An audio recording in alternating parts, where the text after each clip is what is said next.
In today's video, we're gonna talk about how to take any ordinary room in your house and make it feel like a movie. I think this is a great practice for any aspiring filmmaker out there. If you can learn the basic principles of lighting, shaping light, then you're on the track for being a halfway decent cinematographer. So let's see if we can make this happen. All right, so first off, let's talk about the gear that I'm using. For my camera package, it's a Blackmagic Pocket 6K. And then for lenses, it's the Mikey 35 and 50 prime cine lenses.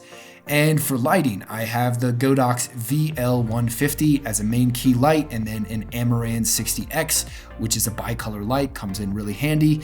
And then two small Falcon Eyes mini LED lights. So this first setup is a bedroom, and the first thing I need to do is to figure out the composition. Where are we going to point the camera?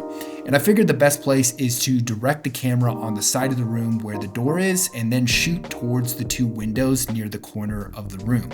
As you can see, these reference clips are shot during the day, but as the shoot progressed, we had to shoot at night, and it changed up the lighting sequence a bit. One thing to note here is the geography of the room. It's on the second story of the house, which makes it a little challenging to set up lights outside the window. So I had to light everything interior, which was challenging for my next setup, which was attempting to push light through the blinds.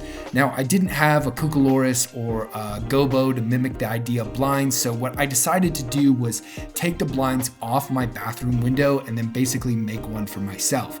The only problem was I didn't have any frame flags with me, so I had to use the muslin that I had to flag it off from the entryway from the bedroom to the bathroom, which proved to be challenging. As you can see, not the best setup, but somehow it worked.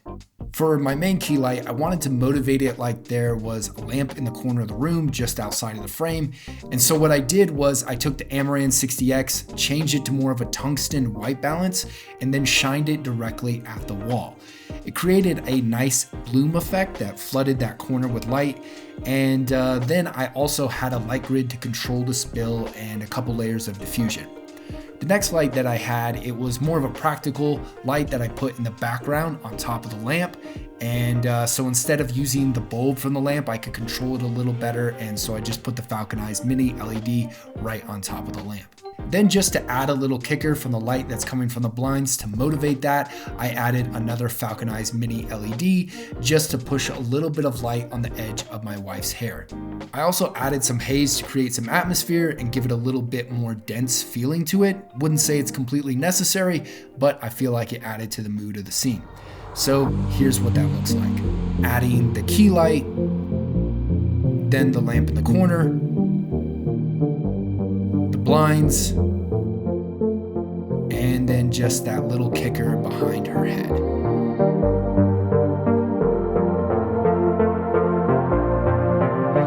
For this next setup, I shot in my kids' bedroom, and needless to say, they were pretty stoked that Dad was filming a movie in their room that they got to star in. So the first thing I needed to figure out was to nail down where I was going to point the camera.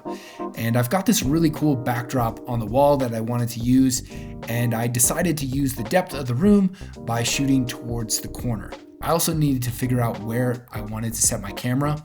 I thought I could put it in the far side of the room on a dolly, but it proved not to be the case. It was a little too tight, so I actually ended up shooting inside my closet. Then it came time to light the scene. When you first walk in the room, there's these three big windows that I could use to motivate the light, but I ended up deciding to just cut the light off with some muslin and then adding a key light with a light grid. And again, that was the Amaran 60X. One of the most important parts of making any scene look good is the production design. And for this, I added some toys like some trains, some cars, and then putting this basket and a couple stuffed animals on it just to create the atmosphere instead of it just being completely empty. I also had this really cool tent in the background that I decided to light from the interior. It took some trial and error to figure out exactly how I wanted to light it, whether I wanted to backlight the little animals inside of it or if I just wanted to have a top light. And I ended up placing two of the mini LEDs inside the tent, kind of dressed it up like these stuffed animals were having a camp out. And it turned out good. The last thing I did for lighting was to add some negative fill on the left side of the frame to create some shape on my son's face. So let's take a look at how that scene turned out. This is without any light modification or anything, just the scene set as it was going to be in the final, then adding some negative fill, then adding our key light, then adding the lights from the tent, and there you have it. Moving on to the final setup, I decided to shoot this one in my kitchen, and we've got to dress this one up a bit. The first thing I needed to do, figure out where I was going to point the camera and then build the light sequence from there. I kind of went back and forth whether I was going to shoot on the left side of the kitchen or the right side. I decided to do the right. As you can see, I've got these 4 massive curtains that cover these back patio windows, which was kind of nice that I could use to shape the light a little bit more. And I used those windows kind of as a main motivated key light. I also had this window in the corner over here that I lifted the shades up to let a pool of light splash onto the countertop on the right side of the frame. But I also wanted to sweeten up the light on her face a bit, so I added the Amaran 60X and actually removed one layer of diffusion to add a little bit more light because I was working with the sun. Then I had this idea to use the Godox light to raise the ambience of the room a bit. To do this, I simply shined it at the ceiling, and it looked fine, but it wasn't exactly the look I was going for. So instead, I decided to just use the falconized light to splash a small pool of light right in the corner of the cabinets. And then for practical lights, I decided to turn on the microwave surface light to add some separation from the background and the subject. And it also gave this cool reflection on the stovetop. And then lastly, of course, I added some negative fill on the far left side of the frame just to darken that side up and create some contrast. A fairly simple scene, so let's take a look at how that turned out. This was with no lights at all, moving the curtains aside and then pulling up the shade, and then adding the key light from the Amaran 60X, adding the falconized mini LED, and then of course adding the microwave surface light.